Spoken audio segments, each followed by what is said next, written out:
올해부터 사실 이산화탄소 규제가 이제 급격하게 강화되는 시작입니다. 이를 맞추기 위해서는 전기차 판매를 많이 늘려야 돼요. 아마 올해 그 업체들이 굉장히 판매를 위해서 막 그 저가 모델들 많이 출시하고 막 밀어내기 이런 것들 많이 할 가능성이 높습니다. 그래서 굉장히 판매가 급증할 가능성이 높고요. 전체적으로 이제 싼 전기차 대중을 맞이해서 전쟁이 일어나는데 요거에 대해서는 이제 현대기아차가 대응을 잘하고 있는 것 같습니다. 현대기아차 잘할수록 K배터리도 같이 동반으로 수요가 될 가능성이 높지 않겠냐.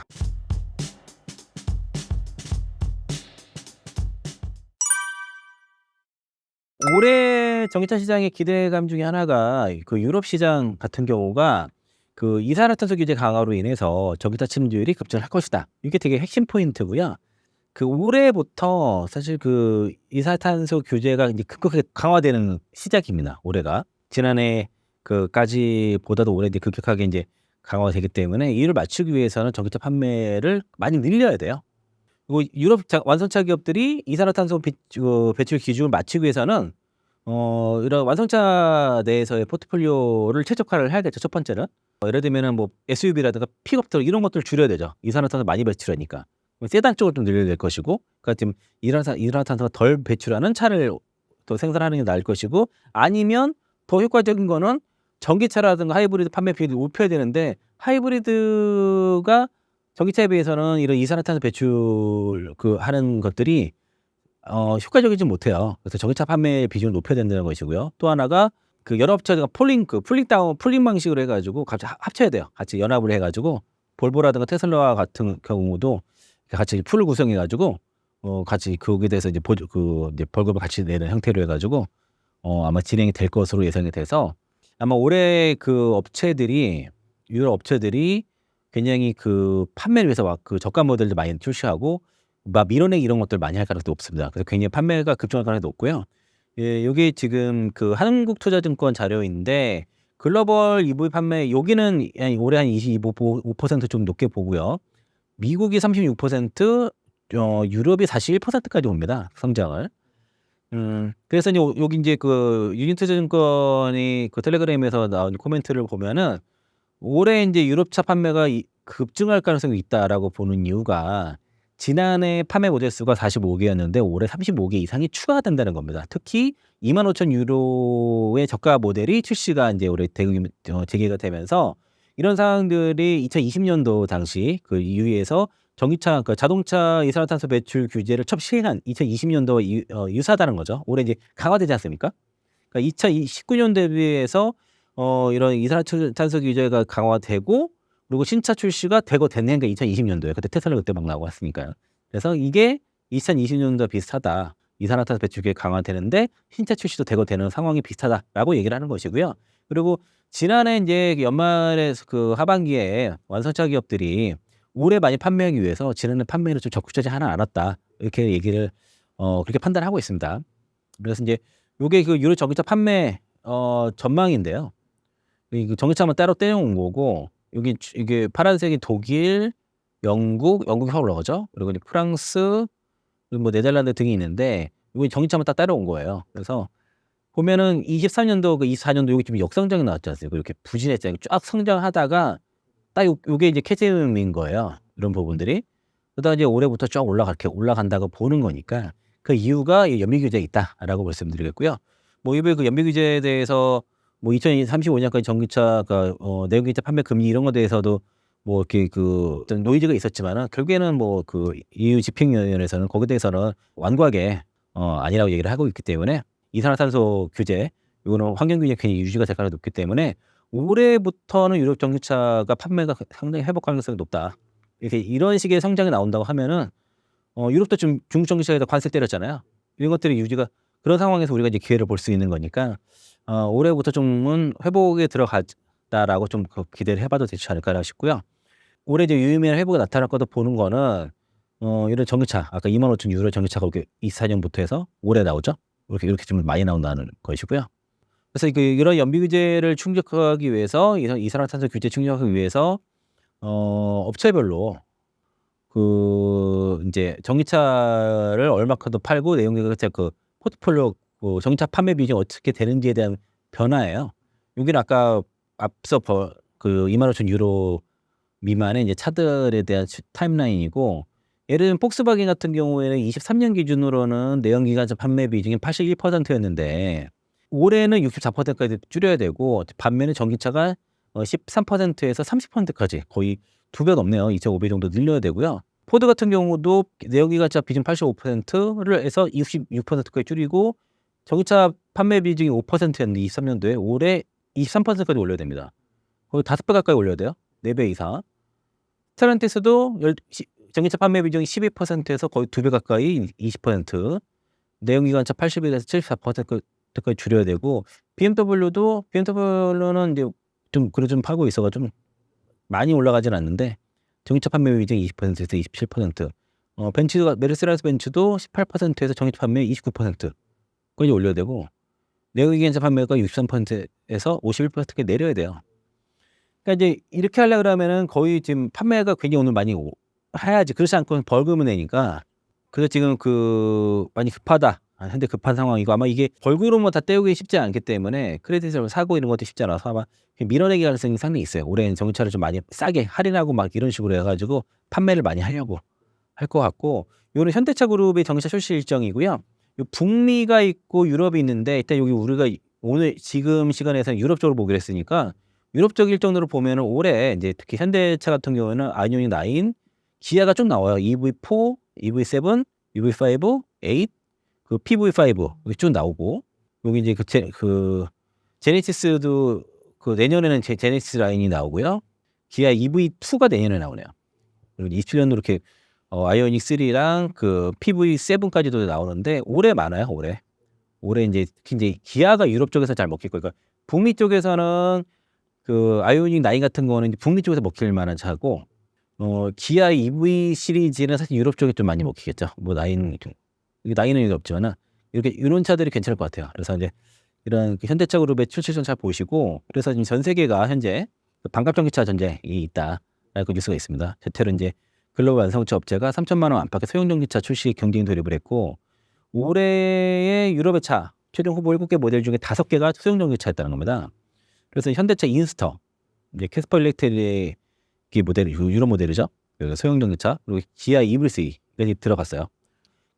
알파 로메오 주니어, 그리고 이제 르노 5 이테크, 그리고 알핀 이거, 그리고 시트로엔 C3 E63가 있고 이런 5개 모델이 이제 전기차다라고 좀 말씀드리겠고요. 그리고 기아 같은 경우가 EV3를 투입하는 속도가 굉장히 빠르게 지금 올리려고 하고 있는 상황이고, 그리고 EV2도 이제 내년도에 나옵니다. 내년도에 이제 EV3보다 작아요. 전장도 작고 있는데 이거를 해서 이런 이제 EV2 같은 경우는 26년도에 생산 규모를 10만 대까지 늘리겠다라고 해서 유럽 시장으로 하면, 유럽 시장은 작은 차가 더 유력하기 때문에. 그리고 이제 여기 오해가 있을 수 있는데 EV2가 전장이 이제 4m 정도 되고 휠베이스가 2,555mm인데 전기차 살 때요, 이 휠베이스를 잘 보셔야 돼요.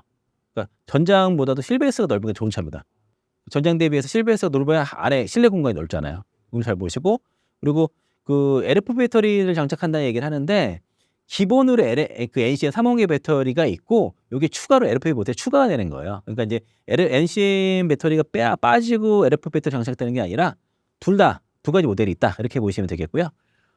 그리고 이제 유럽은 어쨌든 전기차 침투를 높이기 위해서는 지금 아까 이산화탄소 규제가 있기 때문에 큰 차를 한 대 파는 것보다 작은 차를 많이 팔아야 그걸 더 탄소 크레딧을 얻을 가능성이 높기 때문에 좀 작은 차가 유리합니다, 현재로서. 그래서 이제 유럽은 좀 작은 차 위주로 판매가 될 것으로 보여지고, 현대차도 어쨌든 지금 코나 일렉트릭 같은 경우도 이제 미국, 유럽, 일본 다 이런 보급차형 차가 나올 것이고, 캐스퍼 일렉트릭도 유럽 버전 인스타거든요. 아까 25,000 유로 미만 차, 그것도 이제 판매 확대가 될 겁니다. 그리고 이제 아이오닉 5, 6 이런 중형급 모델을 이제 보급형으로 좀 나타나는 게, 그러니까 올해부터 우리나라 같은 경우도 기아 EV6 기본형이 지금 없어서요, 사실은. 그걸 다시 출시하기로 했거든요. 그러면 더 저렴하겠죠. 그래서 그런 식으로 해서 지금 어떤 세계가 전체적으로 이제 싼 전기차, 이런 전기차 대중화를 맞이해서 싼 전기차에 대한 전쟁이 일어났는데, 여기에 대해서는 이제 현대기아차 대응을 잘하고 있는 것 같습니다. 현대기아차 잘할수록 K배터리도 같이 동반으로 수요가 될 가능성이 높지 않겠냐라고 말씀드리겠고, 그래서 이제 지금 요게 이제 각국이 이제 이번에 캐나다가 전기차 보조금이 지금 소진돼 가지고 그게 됐단 말이죠. 그래서 인제 전반적으로 우리나라도 올해 전기차 보조금 축소가 돼요. 이제 이 보조금은 계속 지날수록 이제 축소가 될 것이고, 그리고 하지만 글로벌 전기차 시장은 계속 싼 전기차를 좀 더 원하고 있기 때문에 가격에 대한 것들. 그래서 특히 인제 거기에 대해서 이제 공세를 폈던 게 중국업체이기 때문에 요게 맞서기 위해서도 우리가 가격 경쟁력이 있는 차들, 가성비가 좋은 차들 만들어야 돼요. 성능이 좋으면서도 가격이 싼 차들을 만들어 갖고, GM은 사실 쉐보레 볼트 EV 신형 볼트 이거 나와야 됩니다. 좀 살아나려면은.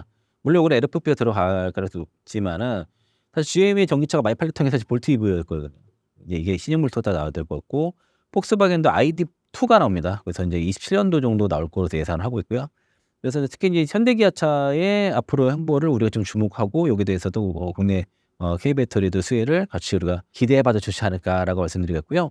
제가 1부에서 업황 얘기를 했는데 그러니까 지금 업황이 돌아서는 것들은 아직은 아닌 것 같아요. 아직 2분기부터 정도로 좀 봐야 될 것 같고, EU 유럽 쪽에서 배터리 얘기를 할 때 중요한 이슈 중에 하나가 올해 8월 18일부터 배터리 공급망 실사 폐배터리 관리 강제가 시행이 됩니다. 이게 배터리 공급망 실사가 강제 시행돼요.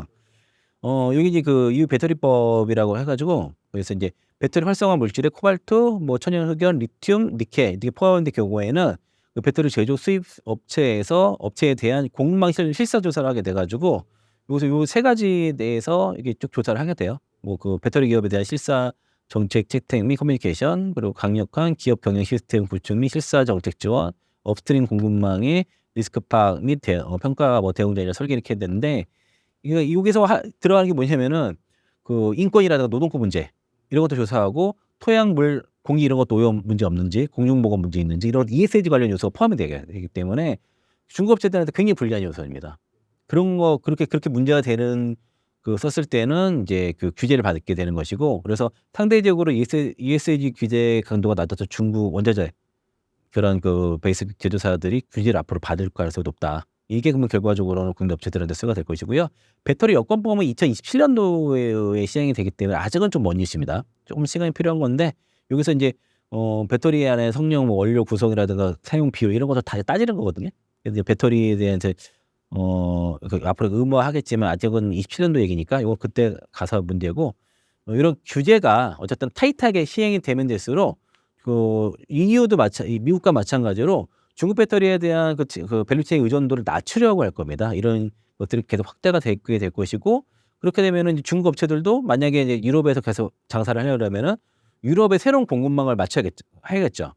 그렇게 되게 되면은 그만큼 시간을 우리가 또 벌 수 있는 것이고, 또 거기에 따라서 그러면 중국에서 만드는 것보다는 유럽에서 만약에 배터리를 만들게 되면 가격도 비싸질 거 아니에요. 그럼 가격 경쟁력 약화 요인으로 작용하기 때문에 이게 우리한테 반사세가 될 것이다. 그러니까 결과적으로 이 배터리 경쟁 시행으로 인해서 중국 배터리 의존도를 낮추려고 완성차 기업들 할 것이다라고 좀 보는 겁니다. 그래서 이제 사실은 유럽이랑 미국이랑 그런 중국 업체들 견제하는 맥은 비슷해요. 관세라든가 이런 CRA 법부터 해가지고 이런 법들을 통해서 하게 되고, 다만 니즈가 좀 다른 것뿐인 거고요. 거기에 따라 전략도 우리가 달라지는 거죠. LG에너지솔루션이 이제 4분기 재고 조정 때문에 이제 적자가 났단 말이에요. 그런데 이제 GM이 올해 연간 판매가 20만 대에서 지난해 20만 대에서 25만 대 목표를 했는데 11만 4,422대인가 팔았어요. 절반 수준밖에 못한 거잖아요. 25만 대 기준으로 절반이 오히려 못한 것이고 20만 대 기준으로 좀 넘은 건데, 그런데 보통 배터리 업체들, 완성차 업체들이 목표치를 기준으로 배터리를 축적을 한다 이거예요. 그런 주장을 하고 있고, 그래서 거기에 들어가는 양극재가 포스코가 공급한 양극재가 25만 대 기준으로 약 35만 톤인데 11만 4,422대 판매 기준으로는 실제 소요량은 18만 톤이다.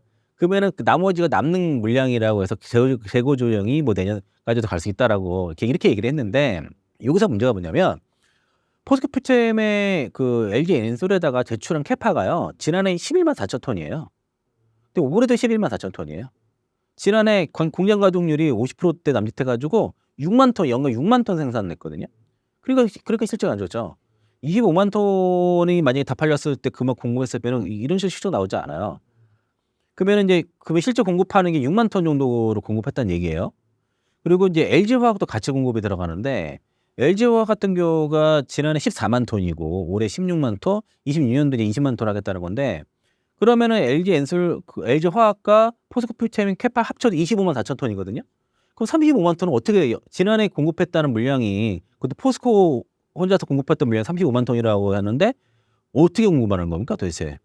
이 차이 그거 납득이 좀 안 되고요. 그래서 이제 물론 이제 그 예상보다 판매 못했기 때문에 재고 조정이 있을 거라고 보여지는데 이런 그러니까 수치가 좀 안 맞아요. 뭐 산수가 좀 안 맞아서 그리고 그 LG화학도 가동률이 100%는 아닐 거란 말이에요. 퍼센테이지 50%밖에 안 되는데 LG화학도 좀 더 높았겠죠. LG화학 같은 경우는 이제 시가 나파니까 해도 어쨌든 전체를 다 합쳐도 그렇지 않은데 LG화학을 예를 들면은 100%를 하다 치더라도 6만 톤 합쳐도 20만 톤밖에 안 되잖아요. 그러니까 이제 아마 그 지금 LG화학은 가동률 확인이 못했지만은 포스코 퓨처엠보다 좀 높을다. 뭐 60%더 치더라도 그래봤자 한 8만 톤 이 정도니까 둘이 합치게 되면은 한 14만 톤 정도니까 그러면은 이제 이게 18만 톤에 맞춘다고 하게 되면은 포스코 퓨처엠이 2만 톤에 LG화학이 12만 톤 이렇게 하면 18만 톤이 맞잖아요. 그렇죠? 그러면은 뭐 14만 톤이니까 이제 LG화학이 좀 가성이 좀 높았다 이렇게 그 정도로 보면 될 것 같은데 숫자가 안 맞다는 거죠. 그래서 이게 배터리 그 양극재가 그 수요 예측이 실패해 가지고 너무 배터리가 많이 쌓였다. 이것들은 너무 과도하게 좀 추정한 게 아닌가. 이건 좀 이상한 숫자가 나왔기 때문에 그런 걸 좀 주의해서 보셨으면 좋겠다. 여단 말씀드리겠습니다. 신사임당 시청자분들을 위한 한마디 부탁드립니다. 시장이 이제 좀 반등을 좀 하고는 있는데 종목에 따라서 반등폭이 좀 달라요. 그리고 인제 특히 이제 그 2차 전지 섹터 투자하신 분들 입장에서는 특히 이제 제가 오늘 말씀드린 것들은 사실 테슬라 밸류체인의 중에서도 좀 전액 쪽을 좀 더 주목을 하자고 말씀을 드렸지만은 뭐 양극재 종목들 이런 종목들이 올라가야지 그런 걸 많이 갖고 계시니까 그래서 올라가줘야 되는데 지금은 이제 그런 종목들은 사실 업황이 크게 돌아서야지 인제 본격적으로 상승이 나오긴 하겠지만은 지금 워낙 단기 낙폭 과대했기 때문에 일단은 반등 나올 때 같이 반등 나와요. 그러니까 시총 큰 애들이 어제도 보면 에코프로, BM 어제 오늘 이틀 연속 반등 나온 것처럼 너무 빠진 것들은 자연스럽게 반등 나오겠고 그리고 그 추세적인 상승은 참 업황의 데이터가 돌아서야 된다. 그럼 그때까지 좀 기다릴 필요가 있고 원래 우리가 생각했던 2025년도 6년도의 빅사이클 전기차 빅사이클 요게 그로부터 그게 반영되면서 24년부터 본격적으로 올라갈 거라 봤는데 지금 문제는 이 캐징 구간이 생각보다 더 길어지고 있고 하다 보니까 금리나 사이클도 좀 늦어질 수 있고 그러다 보니까 우리가 생각했던 그 사이클이 좀 더 늦어질 수 있는 여지가 있습니다. 뭐 그게 이제 우리가 25년도, 26년도를 봤던 게 뭐 25년도 하반기 아니면 26년도, 27년도 이런 식으로 좀 지연될 수 있는 거를 좀 염두에 두셔야 될 것 같고요. 그렇게 경우에는 그러면 아까 제가 이거를 보시면은 결국에는 이거 예상하는 게 가격 그 물량이 늘어나는 거는 올해 하반기 양극재 같은 경우는 올해 2분기부터 인제 Q랑 수익성 올라가는 쪽으로 얘기를 하고 있어요. 대체로 올해 2분기부터 돌아서는 걸로 본단 말이죠. 그렇다고 하면은 올해 1분기 지금 반등하는 것들이 그러니까 반등을 하고 있지만은 세게 올라가기 위해서는 시간이 필요하다는 얘기예요. 그러면 인제 2차 전지 쪽 갖고 계신 분들은 버티시더라도 2차 전지 섹터가 아닌 쪽에서 모멘텀이 있는 쪽의 종목들을 우리 실적도 좋고 하는 종목들을 조금 섞어 주면서 수익성 제고를 하시면서 버티는 게 좋을 것 같습니다. 그냥 마냥 버티게 되면은 다른 종목도 막 올라갈 때 그냥 그렇게 있을 가능성이 있기 때문에 버티는 건 버티시더라도 일부는 2차 전지 섹터 아닌 종목들을 일부 섞어 주면서 그러면서 거기 안에서 일부 수익성을 좀 더 그러니까 수익을 좀 더 이렇게 그래야 좀 버틸 만한 힘이 되거든요. 내 종목만 죽어라 안 가고 이래 버리면은 앞으로 인제 적어도 27년까지는 이렇게 투자를 이어가야 되는데 그걸 못 버틸 가능성이 되게 높아요. 최근에 인제 비상계엄 이후로 시장이 빠지면서 거기서 지금 떨어져 나간 사람들 생각보다 많으시거든요. 코인으로 가고 미장으로 가고 하소통 안 졌잖아요 지금. 그러니까 이제 버틸 만한 어떤 힘을 얻기 위해서는 일부 좀 종목들을 공부하셔서 그 외에 2차 전지 섹터 외에도 지금 종목들 막 움직인단 말이야. 지금 그런 쪽도 같이 병행해서 투자하실 거를 말씀드리겠습니다.